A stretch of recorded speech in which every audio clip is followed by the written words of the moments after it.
Hello, and welcome to Why Are We Talking About Rabbits? That's a podcast aimed at folks, maybe like you, but definitely like Neo from the movie The Matrix, who feel a deep sense of dislocation. On this pod, we talk about heavy things, but we do it lightly. We'll use theology and history and philosophy and years of deeply immersive experiences in foreign cultures to figure out, how did we get here? No rabbits on this show. Rabbits are those quickly reproduced memes of very little meaning. Instead, we're going to go deeper. We're going to check out contemporary culture, but we're going to use an old world perspective. So join me, John Heers, and our First Things team as we wonder, why are we talking about rabbits? This is episode 7. Bye-bye, Columbus. Hello, new funky Griot.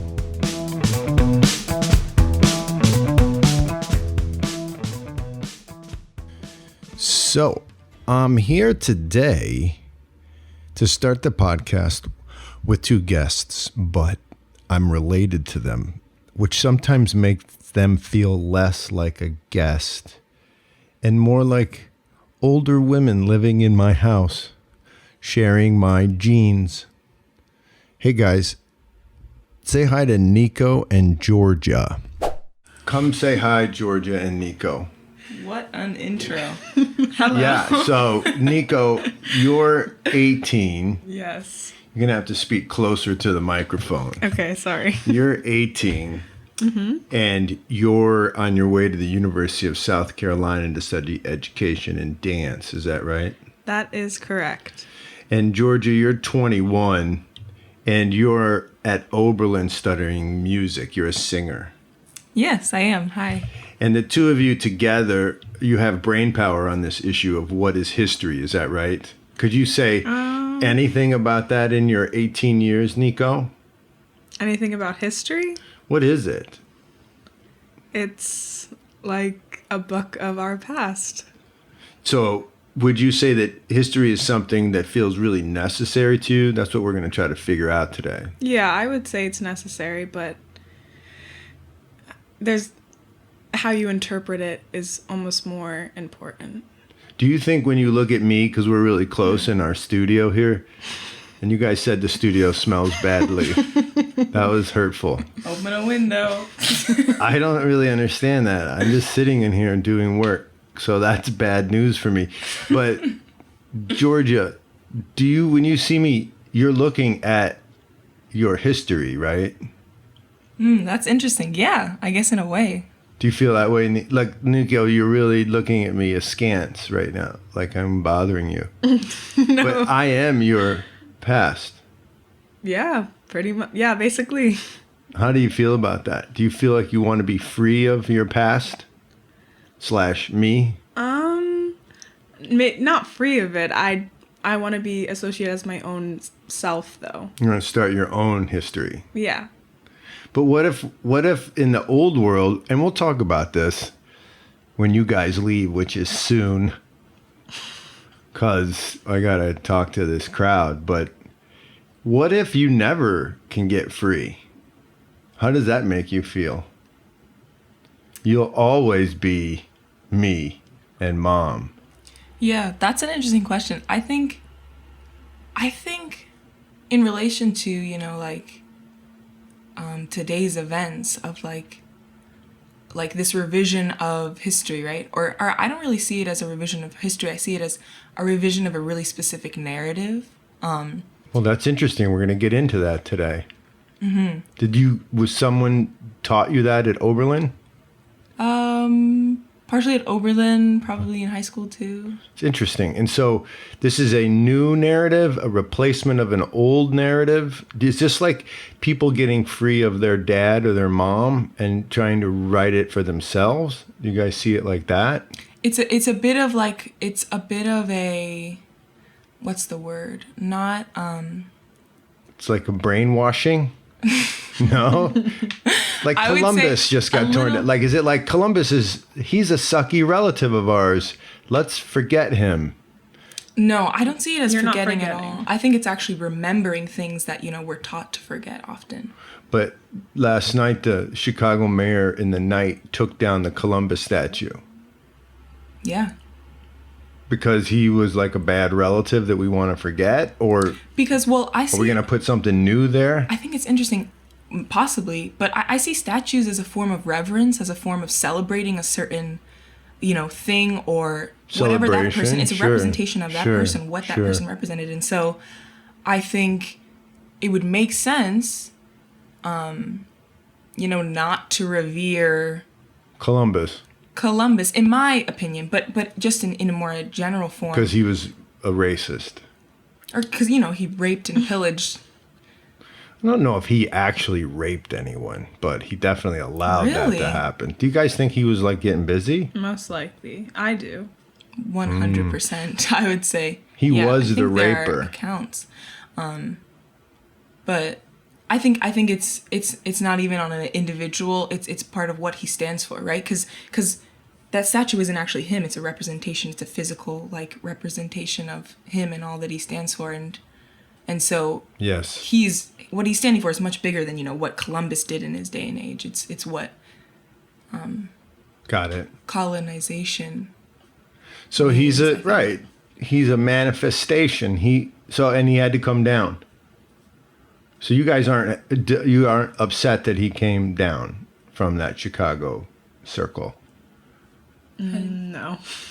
Makes sense. And would you put something else up there, or would history just not be necessary at this point? I don't know. I think it's interesting that you're posing the question, is history not necessary? Because I think that taking him down is not like a rejection of the fact that he existed and did certain things. It's actually more of it's more of a broader and less... So you're broadening the notion of Columbus by taking down his statue? Possibly, yeah. Okay. And understanding that maybe he's not this hero that we've been taught to understand him as. Okay. All right. This is interesting. Do your friends care about this stuff? My friends do, yeah. I think definitely a few of my friends do, but as we're a younger generation, I think there's a lot less... No, it's interesting. It's definitely interesting. There's a part of the generation that's very gung-ho about change and would definitely agree with the tearing down of statues if they stand for hate and not necessarily an accurate representation of history. But then there's the other side that's kind of ignorance is bliss and kind of ignores that feature. Where are you? Where are you, the daughter that I raised? Nico.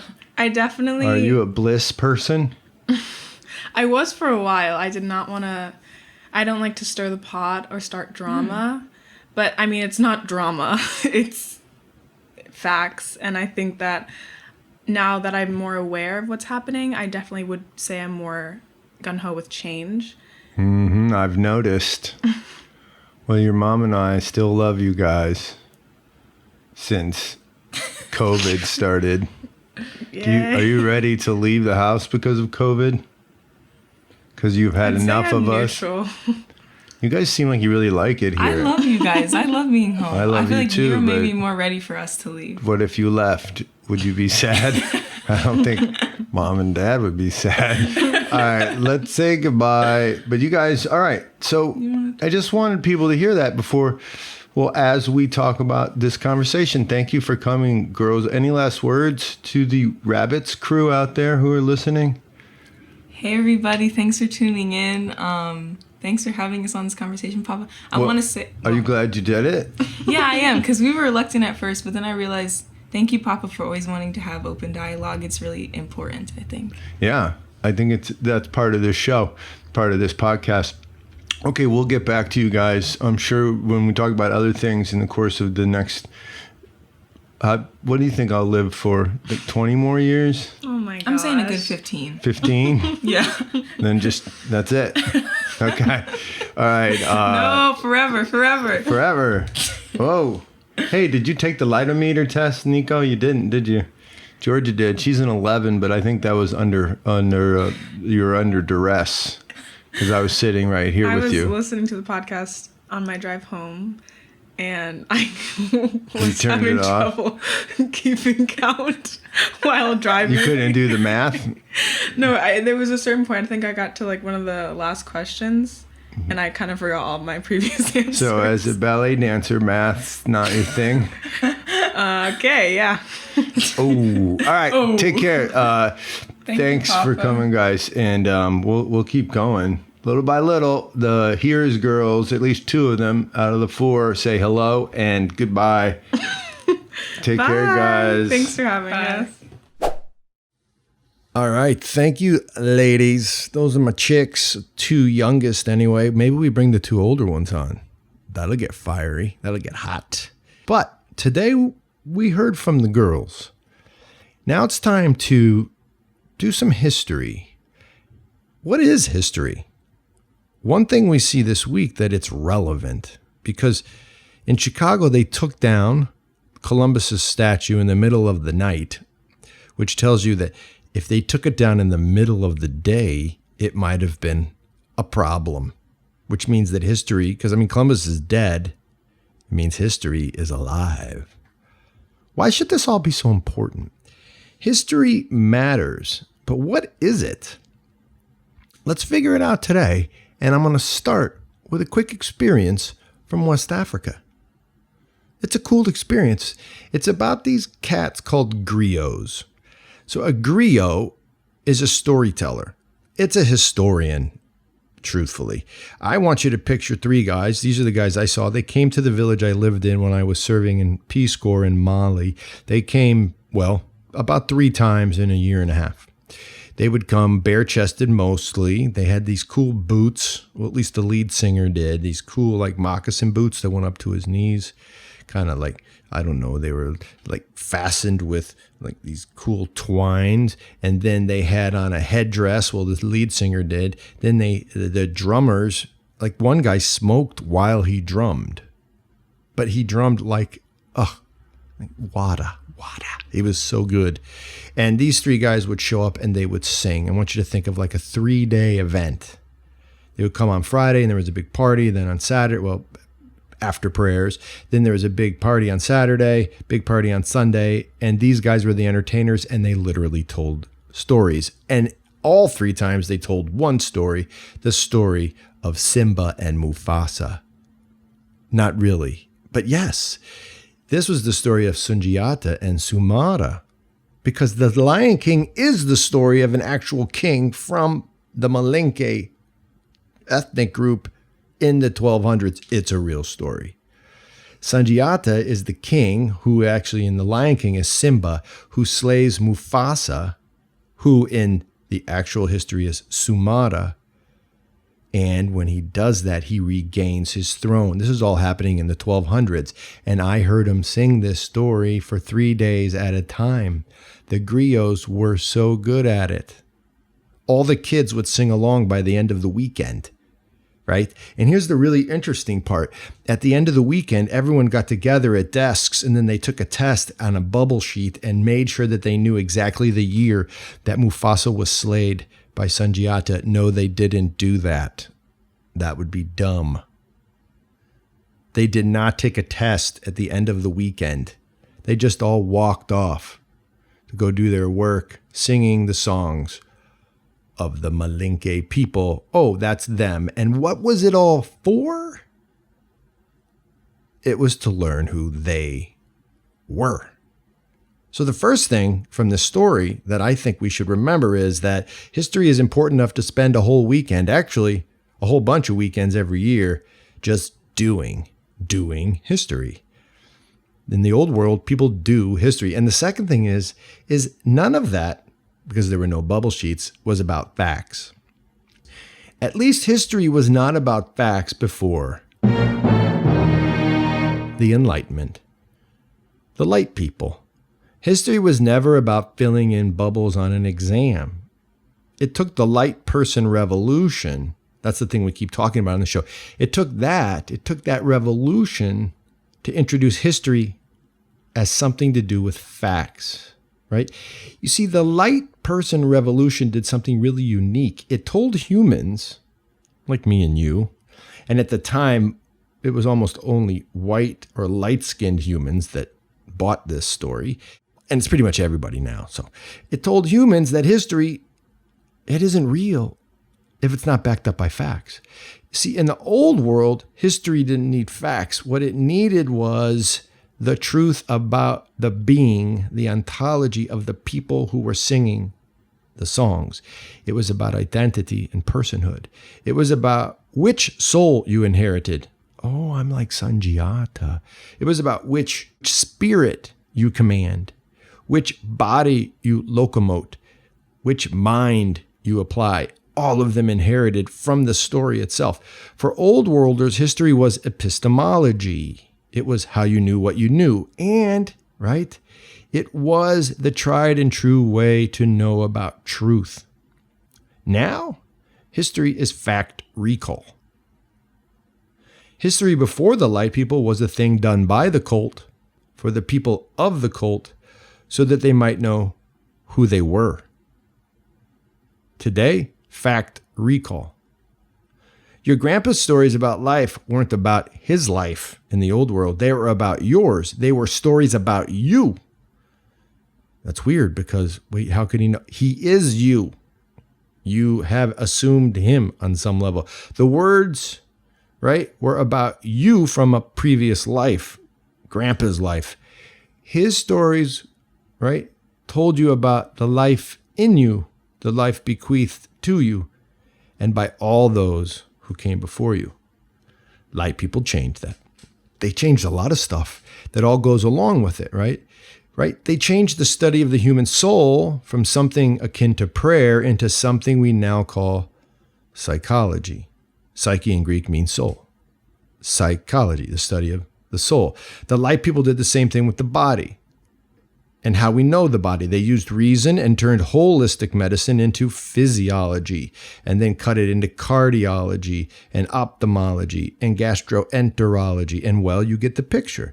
The light people revolution took human knowing out of the realm of the story, the narrative, and into the realm of fact. And well, that's who you should blame for those super dumb multiple choice questions you took in history class. See, the light people decided that all things true can be known rationally and factually. So they turned everything into an ology, into science. And in so doing, they killed narrative as a means to truth.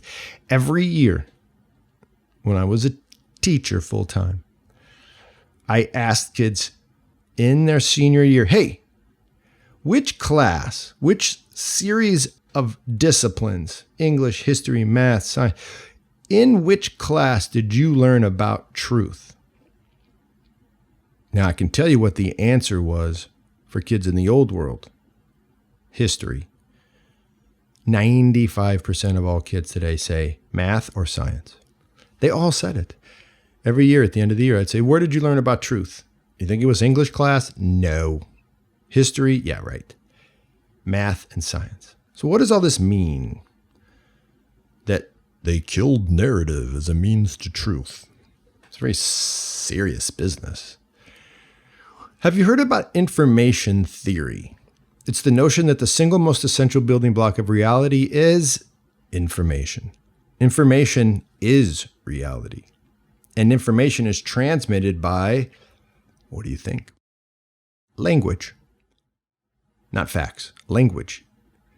Now, anything that transmits is language, but it all starts with the word, the logos. This helps a little bit in understanding history as narrative. The storyteller is actually transmitting reality in the logos, the truth of the story. Not the dates, not the names, but in the truth found in the information of the story.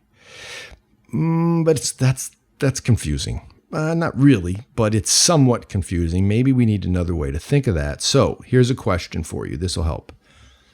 Do you know who your mother is? Are you sure you know?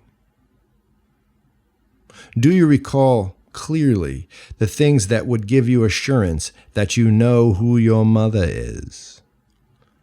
Do you recall, for example, sliding out of the birth canal? Yeah, I don't remember that. Do you remember that? I don't remember that. But I think I know who my mother is. I mean, I think. I mean, I've never seen my birth certificate except that one time when I lost my passport, and I think my mother's name was on it, but I don't have it right now. I mean, I do, I think upstairs in the attic since maybe forever, but I definitely, this is weird, never saw my mom's birth certificate. So I'm not really sure if my mom is who she says she is, but she is. I mean, I know she is because of the stories. Because of the stories. I know she is because of the stories she told me, but even more than that, because of the stories I tell about her. That's proof. Isn't it? Wrong. Not according to the light people. According to the way they do history, if I really wanted to know my mom is my mom, I'd need some sort of first-person proof. Like word from the doctor who was there. Ha. But that guy's dead. Or corroboration from my dad, who wasn't even in the room, by the way. He was out with his buddies smoking a cigar. I mean, can you feel the whole Who's Your Mommy project falling apart? Can you feel it? Like, I'm not sure I can prove it. Who my own mom is? Who out there feels a deep desire to have me stop talking about this? That's right. You just know it's your mom, dude. Because, dude, she's my mom. If you're feeling that, you're relying on something very old world. You're relying on narrative, on information.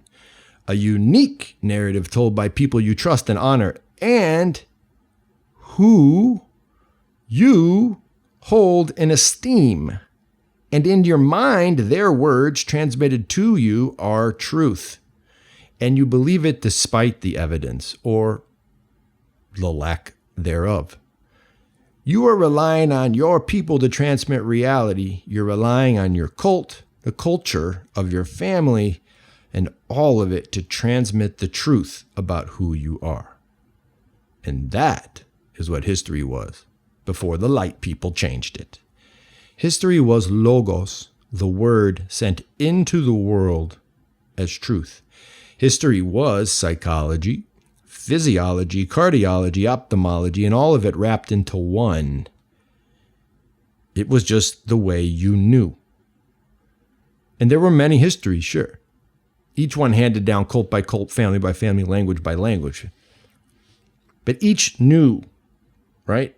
Each knew their finely woven tapestry as true until it all got dissected. And weirdly, about that time, the time of the Enlightenment, 15s and 1600s, people started to get dissected too. Yeah, about the same time that history starts to be, how should we say, deconstructed, people start to deconstruct the human body after it dies. I've always found that interesting, that one of the outcomes of the light people revolution was a renewed interest in autopsies, cutting up the dead, studying the parts. You've heard of Leonardo da Vinci, right? The cutter. Well, he was a painter and all kinds of stuff. Da Vinci, a true Renaissance Enlightenment guy. He famously decided to cut up dead people to learn about what a human being was. He had to steal bodies to do this because generally people were holding on to the old world leg and saying like, no, dude, that's like a sacred vessel. It's a whole. Please don't cut it into parts. But Da Vinci was applying the new leg, and eventually he got those bodies, cut up those parts, and he learned a ton, and he drew mankind in a new way. He was turning his gaze, you see, away from the forest and focusing like lasers with a laser on the tree. Like a tree, a limb, a leaf. And well, everything was getting dissected with the Enlightenment. Everything was becoming a piece of a puzzle. Which is more important, the piece or the puzzle? Well, the piece. The pixels in a picture Pixels or picture, which is more important? Well, the pixels became more important. Everything was becoming a cog, and everything fit into a marvelous machine that the New Worlders called the mechanistic worldview. This is the way they started to see things, right? That's the scientific mechanistic worldview. Lig here is the ligaments that hold anything you believe to be true together. And we're painting the picture of the New World Lig and the Old World Lig. And this lig, the New World Lig, would change the way humans do history forever. That's our talk today. What is history? But it also changed the way that people everywhere do God. Religion, what we know today as the worship of a god, that changed too. Let's look at the Protestant Reformation. That's the movement in Europe in the 1500s away from tradition and toward the use of the Bible as the way to know the will of God. In many ways, the Protestant Reformation was the thing that created the scientific revolution. They're really closely aligned. At a minimum, the Reformation was the dry timbers that allowed the science flame to turn into a ferocious fire. Let me try and explain that. For God so loved the world that he gave his only begotten Son, that whosoever believeth in him should not perish, but shall have everlasting life. Woo, there's a mouthful of very easy to understand scripture. For God so loved the world that he gave his only begotten Son. God did that. That's a lot. You know that quote. That's the one the guy holds up at the football games, John 3:16, something about Jesus. He's just like at a football game, like, for God so loved the world. This isn't easy to understand. It comes from the Bible. It's St. John, the gospel writer. But what does it mean? Here's a New World question. What does it mean to you? What does it mean to you? Well, to me, it means, who cares what it means to me? No, really. Who cares? Why do you care what it means to me? And why do I care what it means to you? For God so loved the world that he gave his only begotten. See, that's the question the old world would ask right about now. Who cares what it means to you? And the old world question wouldn't even be a question at this point. It would just be a dude pointing. See, the ancient Christian lig would never ask that question. Rather, it would just point you toward the narrative. And the narrative would reside in the cult, in the culture, and in this case, in the culture of Christ, the place or the family where the culture of Christ resides. Just like if I were to point you, I don't know, my buddy Matt Drake. If you wanted to learn about the Matt Drake culture, I think you'd go to his house. I could tell you what it means to me to know Matt. But I think it's probably better you go into his house. Right? That was the notion. Go, taste, and see. In short, the truth regarding what this means, this Bible verse, resides within a running river or a beaten path. It's only known if the seeker enters the river or walks the path. It's never known outside of the way of the cult.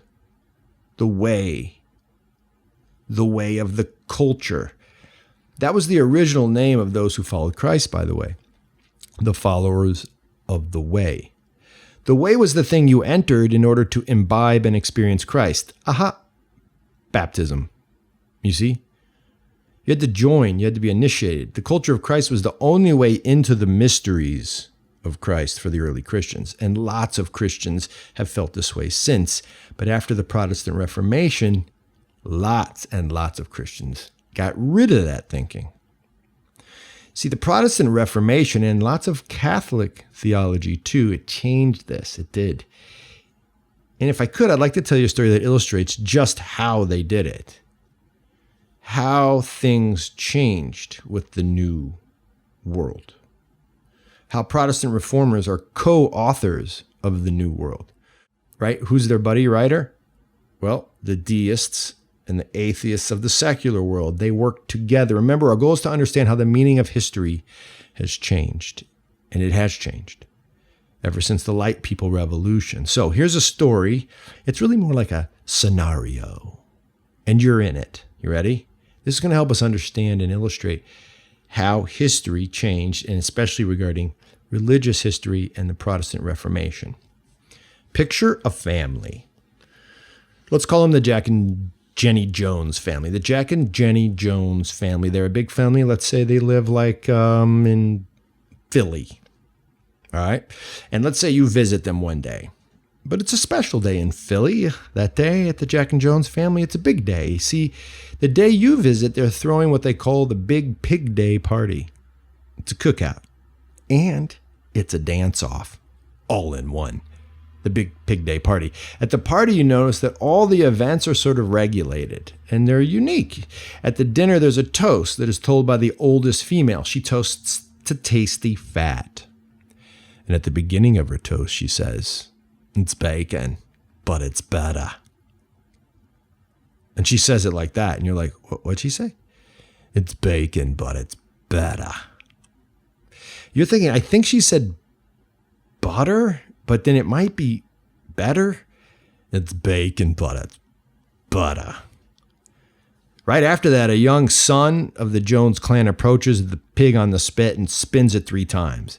And everyone bows, and you bow too because you don't want to be alone. And plus, it's butter. Or is it better?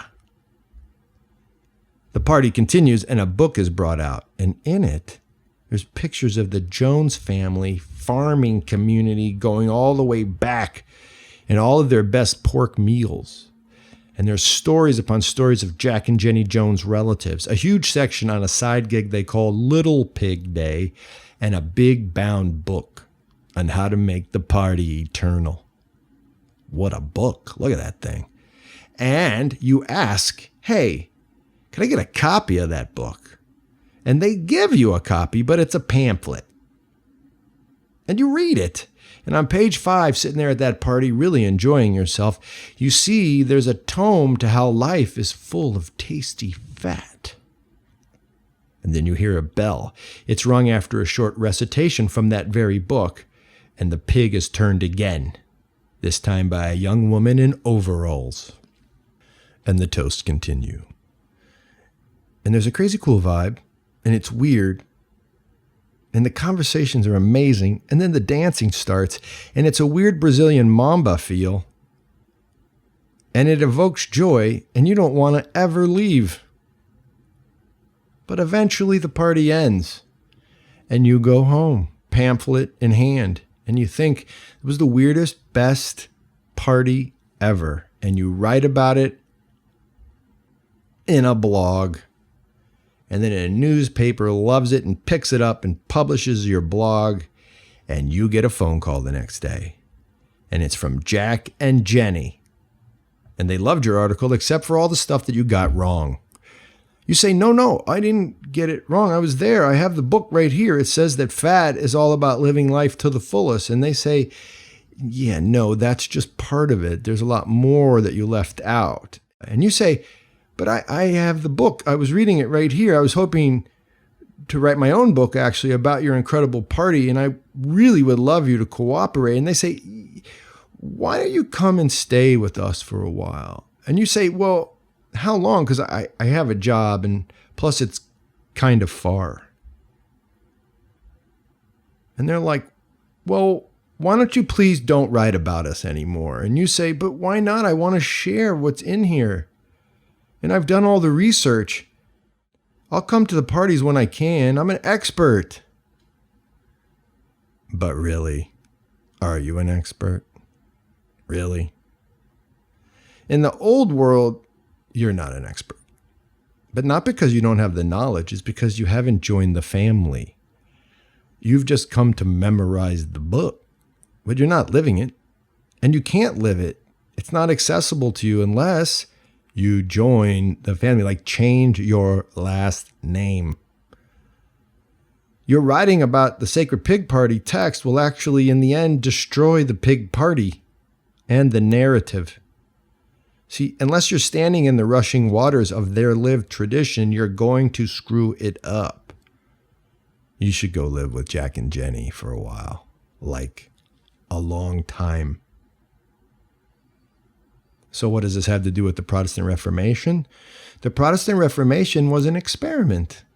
Could we read the book outside of the living narrative? Could we, as individuals, understand the cult of Jesus? Could we understand the way?